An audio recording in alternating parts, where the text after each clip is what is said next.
Alright. Bienvenidos. Soy Mateo. ¿Cómo estás? Welcome to another awesome episode of Stop Click here in Coppell, Texas at wonderful Roll to Play. Yes. I'm Raven. I'm MJ. And today's episode we're going to be talking about the Superman Wonder Woman spoilers that have been seen so far. So far. As far as the reveals, and you listen. Yeah. Because we're going to be dropping some knowledge information right some here. Knowledge. There we go. All right. The first thing I want to get to is the addition of the new ATA. Wonders of the World? Wonders of the World. Wonders of the World. Okay, if you guys don't know what this is some of these keywords, mostly females too on the set. Yeah. Mostly women. Some males do have it, yeah. But basically they have a keyword, a Wonders of the World keyword. And basically what it does is it's X-Men, but a little bit different. Yeah, they've tweaked X-Men to bring a little more into the game for having it. So it costs 5 points extra. So when you're Per running a character. theme team per character. Yeah. So some rules behind that too. If you're running a theme team and you're running ATAs, all the characters that share the keyword have to be given the ATA. you can't not have it on so you 3 of either have them it out of the 4. It doesn't work. You either have it all on or you don't have it. So Yeah. take that in mind when building your teams. There you go. They heal 1 click, but if they have the Wonders of the World keyword, they heal 2 clicks. And then they're dealt 1 unavoidable damage. Just to confirm, power action to a character and heal an adjacent opposing character or adjacent friendly character 1 click normally, or 2 click if they also have the Wonders of the World keyword. All right, so There you go. this is what bothers me about this is well, okay, I can understand it now, kind of. Yeah. But if you're running a Wonders of the World team, then all you're doing is healing 2 clicks. Yes. Past that, you're saying, why would I do this otherwise? Because X-Men, you had the chance to take damage. Well, X-Men was a team ability. It was a team ability, but you had the chance to take damage. You didn't always What take really damage. bothered me was if you're using the ATA, then everybody already has the Wonders of the World keyword. Yeah. Sure. So why would it only heal 1 damage, but then it hit me that they also have other keywords? Yeah. So Now, what it does mean, though, is if you have 2 characters that are damaged up, and they don't necessarily have any support, they can then support each other as part of your power actions. Wonder Woman heals Red Tornado, in this case, 2. Huntress, Power Girl. Red Tornado takes 1 damage to heal Wonder Woman 2, and they go back and forth until you're ready to go back into the fray. Now, obviously, you're probably not going to get a whole lot of time with this unless the battle's already going in your favor, but it's still very interesting. It's still plausible. I don't think it has any adjacency restrictions like healing normally does. You know, Wonder Woman may have an invincible click and then an impervious click, and if you've desperately got to get her back to the invincible click because you know she's going to get pummeled next turn, you know, you can work it out to go 1 damage now to heal her 2. It definitely makes your team way more atrocious. Yeah. Especially with all the defensive powers that we know that most of the Wonder Woman will have. And you can do it when you're adjacent to an opposing character. Yes, unlike supporter. Unlike support, There yeah. you go. It's got pretty its place. awesome ATA. It's got its place. I'm not sure it's a meta thing, but it definitely is interesting. It's something new to bring. I'm hoping there's enough characters because this is a brand new keyword as far as I know. I don't know any of the other pieces that have it. I'm sure one does 10 years ago. So like all weird ATAs, you know, I'm sure there's one character with the keyword years ago. 4 characters. 4 characters spoiled. Superman 2. Superman 2, sure. Huntress. Power Girl. And Red Tornado. There you go. So far. We'll see how it goes. But it's an interesting thing to bring. The new set also brings the return of Colossals. As we said, Marvel this time got the vehicles, and now instead of because Teen Titans had Colossals, and what was the Marvel? Marvel had team bases. So, but we're seeing DC too as well. Yeah, that's right. But only a couple. We had more Colossals in. But Marvel didn't have any vehicles, to my knowledge. Yeah, the Bat Cycle and stuff like that. But we've seen the vehicles return to Nick Fury, and the Colossals are returning to standard because I think they all just finally rotated out. Yeah. So we're seeing those come back. So it's a good time, and it's a good time to print some things that are unusual or kind of off the beaten path. We've seen spoiled so far, not necessarily the dials yet, but we saw the Superman Batman robot. That dial actually has been spoiled. Yeah, which has been spoiled. You can completely. check all these spoilers on HeroClix.com. Or EC Realms has got them as well if you need to get there too. Now, what we've seen, I like the Superman Batman robot only because it's, as far as I know, there's never been a playable Colossal at 25 points. Yeah. That has the Batman and Superman team ability. It does. So it's very unusual to see a character that you're like, how is that 25 points and how is that fair? And basically the way it works is that he's a retaliatory piece at 25 points, unless they've also got a Colossal too. Then he can be used to attack normally. But if there are no characters that are Colossal, because his ability that he starts at says he can't attack anybody smaller than him unless it's part of retaliation. That's only if he's played at 25 points. Only if he's played at 25 points. He also has a 150, 300, 450, and 700. He's got like 7 starting lines. This it's wonderful. dude is definitely... Viable, versatile. Yeah. But anyway, so the 25-point line is the one I think is the most interesting because it's a retaliatory action. When a character of yours was damaged last turn, I believe, he can be placed on the map as if he would make a close combat attack to the character that made the attack. He then makes an attack against everybody within 2 squares of him, friendly or foe, for 2 penetrating damage. He's like a missile to go off on the middle of their team. And I'm like, for 25 points, he kind of feels almost like kind of like a broken or a little bit overpowered ID card. You know, he's there. And he's only got 1 click of health. Don't forget that he is a 4x4 base. Yeah, so you got to get him there. But yeah, so that's a pretty big. 2 squares from that. That's a 6 square. Yeah, that's a pretty big area that you can. A big chunk. You're gonna hit more than one person. You know, almost guaranteed. So that's kind of neat, and it breaks up all the terrain next to it and puts objects where the terrain was. Yeah. So we have just a weird, I feel like the piece does a lot and could be really fun to try to play. I'm not sure it's a meta thing, but it looks 25 points. 25 points, why not? Yeah. We also have seen Brimstone, a villain I'm not real familiar with. Titano, the Super Ape. Lois Lane's pet monkey. I'm telling you. Is it Lois? It was on the cartoon. I never watched this cartoon. Basically, Lois Lane's dad is a general in the army. Sure. Right, and she gets a pet monkey, and the general gives it a pet monkey only because they're training it to go to space. Sure. The monkey goes out, gets radiated, comes back. Okay, and then is angry. Okay, well, and turns into laser beaming shooting. Yeah. The thing is, what I like about the sculpt is it's just a gorilla with laser eyes. Like there's nothing about. What else do you need? You don't even have to show me the dial. I'm already sold. Yeah. Give me the monkey. Give me the monkey with the laser eyes. I'll play the monkey with the laser eyes. I'm going bananas for it. There you go. You did it. You said the pun. That's 1 pun, and Raven's only allowed 1 per show. So y'all can we'll put a little counter down there at the bottom, and from now on, bad things happen. There'll be punishments. Electrodes will go off sooner or later. So, what do you think? Speaking about meta, about this Superman Blue. Okay, so Superman Blue is one of, I'm pretty sure, several pieces that are going to have the ability to do. Well, I actually was kind of scared that they would do eventually. Pulse Wave is such an important power to the meta and how it plays. It's the great equalizer. No matter what they've got going on, Pulse Wave usually solves it. Pulse Wave is necessary to take down some teams. A team full of heavy mystics, you got to have Pulse Wave. There's so many reasons to have Pulse Wave on your team. Yeah. He, however, just says, me and all of my friends next to me ignore Pulse Wave. This power can't be ignored because obviously the very first part. It's a trait. Yeah. So for 50 points, which is perfectly playable in the meta, he can just hang out next to people and just go, nah, we're not getting Pulse Wave. With an 18 defense. Yeah, which is pretty good. And let's be honest here. The biggest thing, and I think they did this to balance him out, is that he has no damage reducer. Yeah, he has no indom. No indom and no damage reducer. So obviously for 50 points, he is there to just go, I'm sorry, but your Pulse Wave is cute, but we're not dealing with it right now. That dude seems really good. So for 50 points, I think it's going to be, but I'm pretty sure he's not going to be the only character with that trait. I am almost positive. Doesn't he also have traded Force Blast or something? He can use Force Blast. Yeah, Force Blast. That's so even if you get close to him, who's going to knock you back anyways? Yeah, knock you back anyway. Just dice roll. Just roll it. Push you back. Push you into the wall. Super good. So we've seen that guy. That obviously got a lot of people excited. Another thing too, I want to point out is his number is 41A. So there should be a prime, which in all honesty is probably Superman Red. Yeah, it looks exactly the same except he's red. So I'm pretty sure that'll be the prime version. You think he's gonna do anything different? I'm actually thinking that this particular idea of ignoring Pulse Wave is going to be on several pieces in the set. No, what about Superman Red? What do you think he's gonna ignore Pulse Wave? I'm sure. I imagine he will be a more broken piece of that. like he will just be that guy, but that much more powerful. I only read the stuff with Superman Blue in it.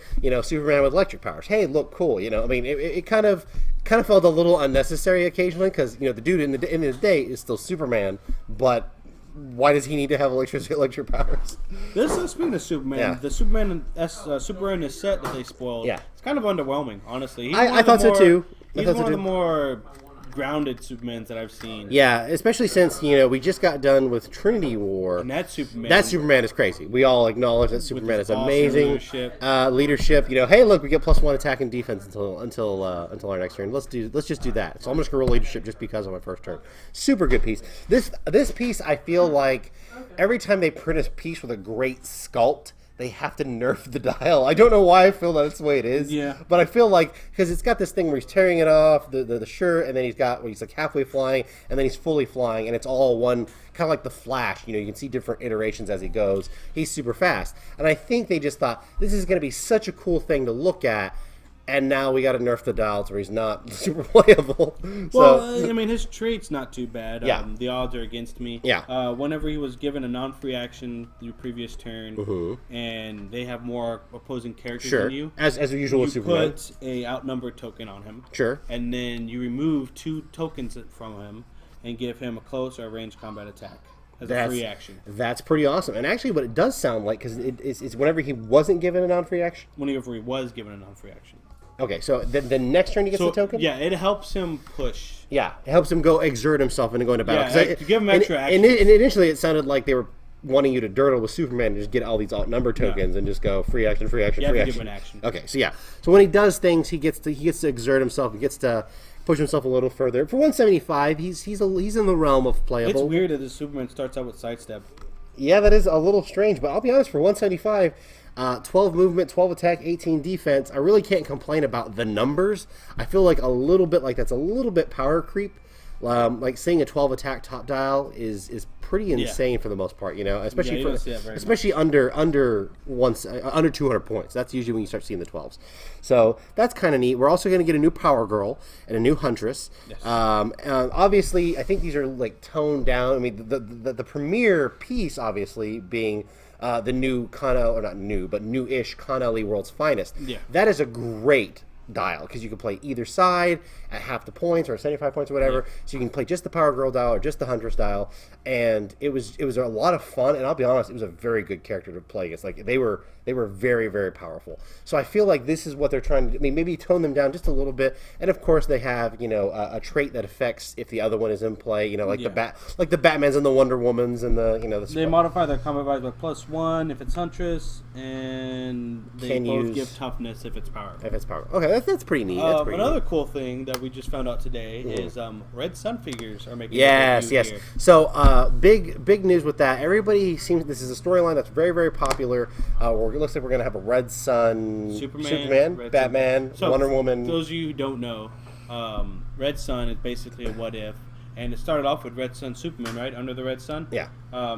What if he landed in Russia during the Cold War instead of the United States? Yeah. So Superman's a super commie, and they have versions of these for Batman, for Superman, is what we've seen so far. I'm anticipating Wonder Woman. They made versions of them for about anything. Yeah. They did quite a few of the Red Sun figures, so we're going to see quite a few of those. Now, from Wonder Woman's side, obviously Wonder Woman hasn't really had a premier piece. Like, she's never been a figurehead as part of a set. She's not even a figurehead in this set. Well, the thing is, but she is, though, because I think what they're going to do for Wonder Woman is they're going to do a lot of the deities. We know Hades is going to be here. Hermes has already been spoiled. Yeah. He's got an uncounterable prob. If you're not higher points than him, you can't get rid of his prob, and you can't outwit him. And like I said, he's not a great piece, but I feel like in limited he'd be pretty good. He also brings in Caduceuses that run around the map and support. And heal him. They heal things, and he can bring more of them out, and they just support like crazy. And I'm like, that seems like in a weird way, and they're tiny, so they can be carried around, and they can attack if they absolutely need to. They actually have 1 printed damage, so it's very unusual to see a guy make it feels like Aram Zola kind of thing. Like he brings things out, but attacking for 1 damage is a lot different than supporting. Being able to support, and I think they've got super senses as well, so they're real annoying. Real annoying to hit, and if you kill them both, you can make more. So I want an Ares. An Ares, yeah. I want another Ares. Well, we're gonna see an Ares. We might see. Let's see. We're gonna see Hades. I'm trying to think of who else we're gonna see in this, but I'm glad that Wonder Woman gets a few. I mean, every time we do a new Superman Wonder Woman set or any kind of DC set, it's always one of the Trinity. Like, one of the Trinity, and I feel like Wonder Woman never really got her fair share of a rogues gallery. We never really see the people that are involved in her storyline. The last time I remember a figure from Wonder Woman being really, really good was the Kingdom Come Ares. The Kingdom Come Ares was really, really good. I never saw the piece. A long time ago. Pepperidge Farm remembers. He's still good to this day. A lot of those old figures. Yeah, like from Kingdom Come, yes. That Kingdom Come Green Lantern. Yeah, it was natural crazy. 20 defense. Natural 20 defense, which then was unheard of. Yeah, 12 attack, running shot. Yeah, really good stuff. I mean, we saw KC Flash, which everybody loved. That was a Kingdom Come Flash. From the Flash. That was a great one. That's another good piece. But I mean, saying the Kingdom Come storyline saw some of the premier figures of those of their namesake. Yeah. So we've seen a lot of good stuff with that. Crypto's making. Yay, Crypto! I'll be honest, the number one want for me is Crypto the Super Dog. I want to play. I need more animals. I already have all the pet Avengers, which isn't quite a team yet. Not yet. Not yet, but soon. I'm gonna have Lockjaw. I'm gonna have Lockheed. We're gonna do things. So I'm looking to overrun people with animals. I think Red Wolf gets in there on a technicality because he's got the wolf and it comes in with him, but I'm pretty sure it doesn't really. I want to play just the wolf by himself as a pog or something. That's what I want. I want to play overrun you with animals. I want to play the zoo of teams and run those. That'd be awesome. There you go. That'd be awesome. See, who else have we seen in the Colossals? The Death Wheel. The Death Wheel or War Wheel. War Wheel. That's what it was. War Wheel and Solaris. Yeah, Solaris, the Sun Eater. Brimstone. Oh no, Solaris isn't the Sun. He gets attacked by a Sun Eater. Sorry, but he's just a big floaty sun with an eye, and he's real mean. And, neat storylines that always involve him. He's a pretty overpowered villain for the most part. Yeah, I want to see what they do with this clix, honestly. Yeah, so I'll be interested to see what all happens with all these jobs. Obviously, I think it's 8 so far, maybe 8 different Colossals or 6. So no team Superman, bases. Robots. Quite a few. Yeah, Titano, Super. Solaris. We're at 4. So there's what, 3 or 4 more yet to be spoiled. Maybe. Oh no, the War Wheel. The War Wheel. So once again, there's quite a few. There's a few of them. We'll see how it comes out. But obviously, I don't think Colossals have ever really hit the meta. So I'm hoping a lot of these Colossals come in at a playable 100 points. I don't think so. I think maybe the Superman robot. Some cool things like they did with the robot. Yeah, because obviously vehicles all of a sudden are super cool now. Maybe Colossals get to where people don't feel like they're overpowered and they're playable. Maybe we'll get there. I don't know. Yeah, we'll see. Knows? But what are your now that we've seen some of the spoilers, are you more excited about it? I am. I'm not a huge DC person. Believe it or not, I'm more DC The Flash than DC Batman, Superman, Wonder Woman. Like, I like The Flash. I opened a ton of that stuff, mostly hunting for Kingdom Come Flash, which was a pain. But I'm not really, like I said, as far as DC goes, eventually, I kind of feel like Marvel's almost getting to that point. How many times can you print Thor? How many times can you print Batman? How many times can you print Superman? You just kind of get this attrition thing going on. You're like, is this better than the one I can already play with 3 months ago? And then, of course, we're not going to have a Marvel set for a long time. Civil War is the next, and that's an OP. That's how long we're going to wait. I'm actually super excited about that, though. I'm really excited for the Civil War OP. But that's a ways. That's next year. That's not even. We're not even there. I think the next one after this is Batman and Superman. Yeah. So we had Batman and Wonder Woman. Then we're going to have Batman and Superman. They already showed a world's finest duo, right, for this set, Batman or Superman, Wonder Woman. I don't know. I'm pretty sure. I'm not entirely sure. Don't quote me on that, but I think there's already another Superman, Batman, World's Finest coming out. So my question is, what are they going to do for chases? I don't think we've seen any chases. I think the Red Sun figures are going to be chases. I don't know. Maybe I could see that. I could see the Red Sun being now. Maybe that might put a pretty high price tag on those figures. But we'll see. Well, I mean, if they make 5 of them, or if they did the same thing they did with the Sins. Yeah, the Sins. The Sins didn't get more than 50. And then they dropped down to 20. That's because they were guaranteed 1 per brick. I think if they do that here, we'll have no problem getting our hands on them. Yeah, there you go. We're about to wrap up here, but before we do, we're going to make sure that all of you know that if you're looking for a place to play HeroClix, Coppell, Texas, come find us. Yes. Roll to play here in Coppell, Texas. Play every Sunday night. Starting at 7. And I'll be honest, we're here earlier than that, but we start our events at 7. Lots of crazy formats. Great prize support. I think, for example, there's still Venom OP kit stuff. Yeah, so Venom OP kits, Mystic OP kit stuff. So, I mean, awesome, cool stuff, man. And, indeed. It's awesome. You'll find the number right here. If you have any more suggestions for future episodes or anything like that, anything you want to see us do, let let us know. Let us know. I'm Raven. I'm MJ. And we'll see you next week, guys. Thanks for watching.